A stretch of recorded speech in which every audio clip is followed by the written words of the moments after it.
Assalamu alaikum wa rahmatullahi ta'ala wa barakatuh. I'm Tahrawi Shuruq, matric number 1821450, and today I will be presenting my group assignment, of which is Al-Umuru bi Maqasidiha. So first I'll be referring to the introduction. In order to fully understand the meaning of Al-Umuru bi Maqasidiha, we must first understand what a maxim entails in Islamic law. Therefore, a maxim is a body of rules and guidelines that were produced after a detailed study of the fiqh, which is Islamic law. They bring together widely scattered auxiliaries of fiqh into simple abstract rules. There are 5 normative maxims of Sharia, which are al-umur bimaqasidiha, matters shall be judged by their objectives, harm must be eliminated, ad-dararu yuzal, certainty is not overruled by doubt, al-yaqinu la yazullu bil-shaq, custom is the basis of judgment, al-adatu muhakkama, and hardship begets facility. Al-mashaqqatu tajlibu at-taysir. So moving on to the first maxims, matters shall be judged by their objectives. So the source of this maxim is the verse in Surah Al-Baqarah. Allah will not call you to account for which is unintentional in your oaths, but He will call you to account for that which your hearts have earned. And Allah is all-forgiving, most forbearing. According to the Cordoban jurist Ibn Hazm in his commentary, he mentioned that the soul is the object of that being commanded to do acts, yet the body is its machine. So should the soul intend to do something by its machine, there can be nothing except what the soul has intended before. Therefore, it does not matter our acts actually, because our acts can be determined by many things, and Islam considers your full intention and niyyah, that means your full consent coming from within you, to be liable to whatever tasarruf the act is. For example, if we are praying salah in the masjid in order to please Allah, then we will get reward for pleasing Allah. However, if we are praying salah in the masjid in order to impress someone, then therefore we will not get the reward of praying the salah as much as the person who intends to do it to get the reward. Moving on to a hadith. In a hadith narrated by Umar bin al-Khattab, the reward of deeds depends on the intention. Every person will get the reward according to what he has intended. So whoever immigrates for Allah and His Messenger, his immigration will be for Allah and His Messenger. And whoever immigrates for worldly benefits or for a woman to marry, his immigration will be for what he immigrated for. I can give an example of someone, for example, who's going to Mecca in order to marry someone. So he will not get as much reward as someone who is going to Mecca in order to perform Hajj. Or in the example of somebody circling around the Kaaba in order to look for their family they had just lost, for example. They will not get the same reward even though they did the action of tawaf as someone who's doing the tawaf in order to get the reward of tawaf. So therefore, we can say that this maxim simply means that rulings on all physical or verbal actions of a person of sound mind, a mukallaf, shall be determined in accordance with the intent and objectives of the person who carried out the action. Thus, an action, specifically in crime, can be described as culpable and punishable only when the motive of the perpetrator has been brought to light. Therefore, when we compare this to common law, for example, in Islamic law, the tasarruf, the legal action of the person, can only be determined by their intention. So for example, if someone accidentally kills somebody, then we cannot impose the qisas punishment because it was accident. Moving on to the third source of the maxim, which is al-ijtihad. So according to Muhammad al-Burnin, which is one of the first contemporary Islamic scholars to direct his attention to the study of legal maxims, he actually included within his universal qawaid the qaida which comes under al-umur bi-maqasidiha, which is mainly related to contracts. A word should be construed as having some meaning rather than disregarded due to its universal scope of application. For example, if a man leaves behind a will and he says that leaves behind property, and he says that this property is for my sons. So if he doesn't have a direct son, for example, the word will be constituted into the closest word, which would be his grandchildren if he doesn't have grandchildren. Next is Muhammad Shubair in Al-Qawaid Al-Kulliya wa Dawabit Al-Fiqhiyya, which has the same meaning as Muhammad Al-Burnin. And in the Majalla Al-Ahkam Al-Adliya, which is a civil code which is of the most frequent occurrence, which has been collected together from reliable works and set out in the code in the form of books. And in this civil code, they also have stated down the maxim of al-umur bimaqasidiha under Article 2, which states that a matter is determined according to intention, that is to say, the effect to be given to any particular transaction must conform to the object of such transaction.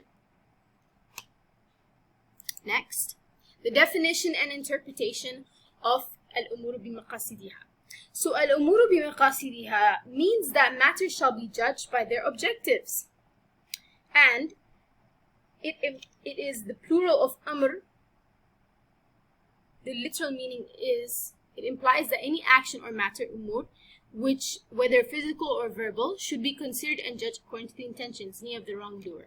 Niyyah is actually synonymous to maqsad or maqasid, so they are one in the same. The interpretation of this maxim is that every branch of fiqh will take under consideration the intention or motive behind an act, a sine qua non for the validity of any action. So, for example, we are fasting from dusk to dawn simply because, from dawn to dusk simply because we want to lose weight. We will not therefore gain the reward of Allah because we do not have the intention to fast a religiously accepted fast or sawm. Moving on to the elements of this maxim. The first part of this maxim is refers to umur, which is the plural of amr, which literal meaning is matter, issue, act, or utterances. And it can be physically or it can be done physically or verbally, as according to the jurist Al-Asfahani, the word amr encompasses both actions and utterances. Based on the Quranic verse in the 11th chapter, the command of the Pharaoh was in the right guide. So this refers to the utterances and the actions of the Pharaoh. If you remember, the Pharaoh used to claim actually that he was God. So Allah is also condemning him for this action. Moving on to maqsad, which is the singular of maqasid. So maqasid is synonymous with niyyah. The literal meaning is a will or determination to do something for a purpose. And therefore, we can deduce that rulings on all physical or verbal actions of a person of sound mind, mukallaf, shall be determined in accordance with the intent and objectives of the person who carried out the action.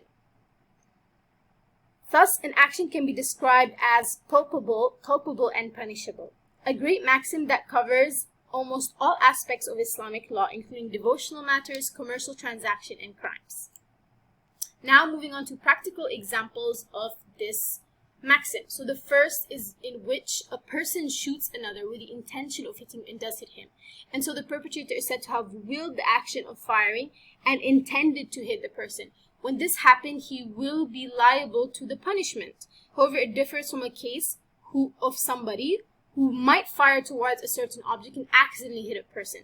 So the punishment for this, or the legal effect of this, is different than intentionally doing it.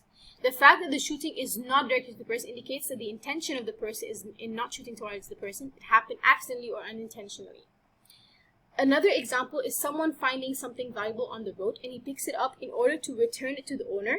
He is then considered a trustee. Hence, no liability or compensation can be charged on him if that thing is damaged or destroyed without any wrongdoing from him on that matter. However, if the person has an intention to keep it, he's considered a ghasib and he's liable to pay compensation if it's destroyed, even without his transgression on that property. Therefore, both acts are identical, but the ruling is different because of the intention of either returning it to the owner or keeping it for yourself. Next, if there exists intention alone with no action followed, there will be no ruling. For example, someone intends to divorce his wife.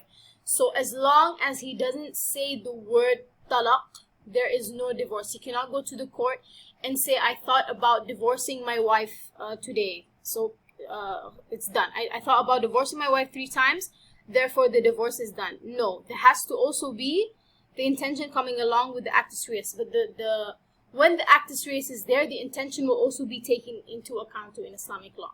Intention also makes one deed differ from aada and ibadah.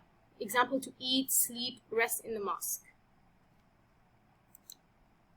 Moving on to examples of auxiliary legal maxims which come under al-umuru bimaqasidiha.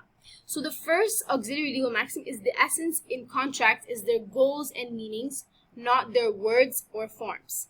Next is does intention particularize a general discourse or generalize a particular discourse?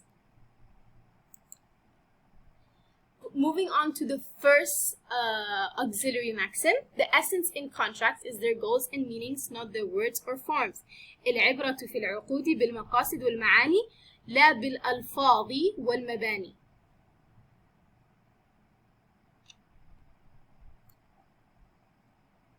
This auxiliary maxim means that words used in a contract are not as important as their aims and meanings. However, if there is a discrepancy between the terms and meanings of a contract, the priority is given to the meanings.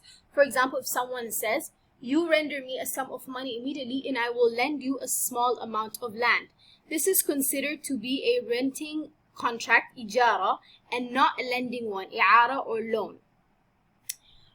Another example is a contract with an invalid condition. When a contract has an invalid condition, it automatically spoils a contract, whether it's mentioned explicitly or not. For example, in the case of muhallil, which can also be very obscure. Muhallil refers to a marriage done in order to make a woman halal for her former divorced husband again. Even though we can see that the marriage is on the outside seems halal, if the intention, however, is to divorce the husband soon and in order to make the woman halal for her previous husband, then the contract will automatically become void in Islamic law because of the invalid intention behind it. Next, does intention particularize a general discourse or generalize a particular discourse? So this jurists differ on the application of the latter. So according to the Malikis and Hanbalis, intention particularizes general words or generalizes specific words. According to Shafis, however, they are more strict. They think that niyyah may particularize general words, but it may not generalize specific statements in oaths. Hanafis say that it may possibly particularize general words when the matter is between a person and Allah. So, for example, you promise God that after your test, you will pray. So, the prayer or how you do the prayer is based on what your intention. So if you intended, for example, to pray 2 rak'ahs only instead of 4 rak'ahs sunnah, then that is allowed. So if you just make the promise to Allah that you will pray, it's allowed for you not to specify because you already have that in mind.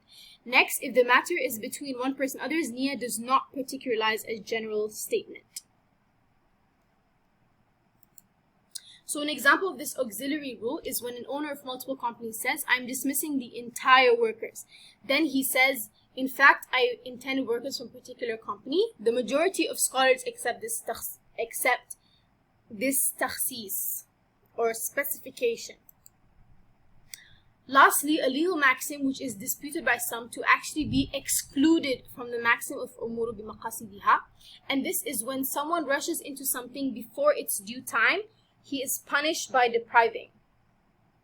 An example of this rule is when one in his last illness divorces his wife without her acceptance to prevent her from inheritance. Then he died during her iddah. She will inherit her share of his inheritance.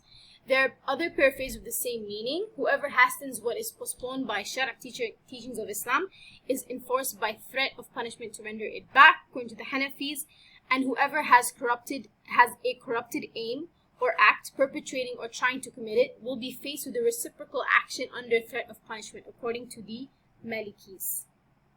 So an example is killing of a mukallaf, so sayn and baligh, of a testator, who is a person who has made a will, given a legacy, which is the amount of money or property in his will, or legator, who is someone who leaves money or property to another person when they die, life. So when a mukallaf kills his testator or legator, he will not be allowed under this maxim to inherit anything from him. Another example is when it is